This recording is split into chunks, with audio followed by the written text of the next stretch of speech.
Salut tout le monde, j'espère que vous allez bien. Dites-vous qu'à ce moment-là, il y a déjà des gens qui ont quitté la vidéo parce qu'ils appréciaient pas ma tête ou ma voix. Aujourd'hui, on se retrouve pour un nouveau thread d'horreur. Attention, celui-ci, il faut bien vous accrocher. Je la fais à chaque fois, cette blague. Bah oui, faut s'habituer. Hein. Aujourd'hui, je vais vous parler de 7 personnes. Avant que la vidéo commence, je vous invite à faire comme ce petit bouton que je vous mets là. Ça serait vraiment super cool, on arrive aux 140 000 abonnés. J'ai trouvé cette feuille par rapport au thread, donc en gros il y a écrit recherche, broclareur, danger, récompense 1 million. Donc vous savez quoi, on va essayer de le retrouver parce que je vais tricher. Non, je rigole. Il y a écrit si vous avez des informations concernant cette personne, veuillez contacter le poste de police le plus proche.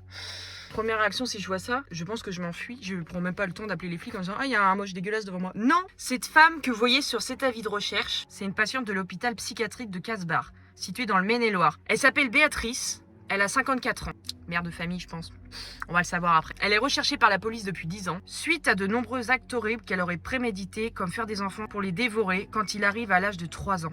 C'est horrible. Et comme information, je tiens quand même à le préciser, elle a eu 18 enfants. C'est énorme, sachant qu'il n'y en a aucun qui est resté en vie après ses 3 ans. Elle aurait déclaré avoir fait un autre acte en 1976. Elle s'amusait à faire des pièges à ours, mais version humain, et qu'elle posait partout dans les villes les plus proches de chez elle. En gros, elle se déguisait pour aller dans les villes les plus proches la nuit tombée. Pour installer des caméras et des pièges, elle a réussi à tuer 150 personnes, ce qui reste quand même un chiffre énorme. Il y a le mec à mon chat, mais j'en ai marre parce que genre, autant squatter chez moi, je sais pas. Il est sur la fenêtre là. Tu viens chercher ma fleur? Des personnes l'auraient aperçu plusieurs fois dans la forêt de Béraud. Une forêt très peu connue parce qu'elle est privée. Sauf que le propriétaire de cette forêt, il a été décapité à cause des pièges que Béatrice avait mis devant sa porte. Elle savait que cette personne avait une forêt, et pour moi, je pense qu'elle voulait la forêt, et elle s'est dit, autant tuer le propriétaire, comme ça, sera plus à lui. Béa, va falloir que tu te détendes. Hein. Et depuis ce temps-là, elle rôde dans la forêt, il y a plusieurs personnes qui l'ont vue. Sauf que dans sa forêt, il faut savoir qu'elle a créé plein de pièges, c'est-à-dire qu'en gros, je vous dis les informations qui ont été dites, c'est que tous les 2 mètres, il y a un piège, sachant qu'une forêt, ça fait plusieurs hectares. Je pense que je ne m'y aventurerai jamais. Donc en gros, ce que j'essaie de vous dire, c'est que personne n'a jamais voulu s'aventurer dans cette forêt parce que dès l'entrée, tu vois en fait qu'il y a plein de pièges et quand tu connais pas les lieux, t'as pas forcément envie de t'aventurer dans des trucs comme ça. 1 an plus tard, on découvre Laura qui est fan de fiction et d'horreur et elle a connu cette histoire par rapport aux informations et elle s'est dit, on va faire une petite enquête pendant plus de 8 mois.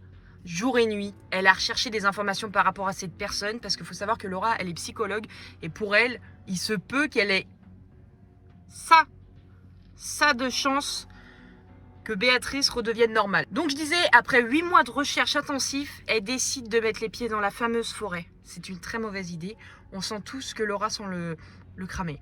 Mais il ne faut pas trop qu'elle sente le cramer parce qu'après, il y a Béatrice qui va vouloir la grave. Le 5 juillet 1990, elle se rend dans la forêt de Béraud. Elle réussit quand même à passer 80% des pièges qu'il y avait dans la forêt. Et ça, c'est grâce aux recherches qu'elle avait fait jour et nuit pendant des mois entiers. Après 4 heures de marche, elle voit au loin une maison, mais la seule maison qu'il y a dans la forêt. Elle a eu la meilleure idée du siècle, mais vraiment. Comme la voiture.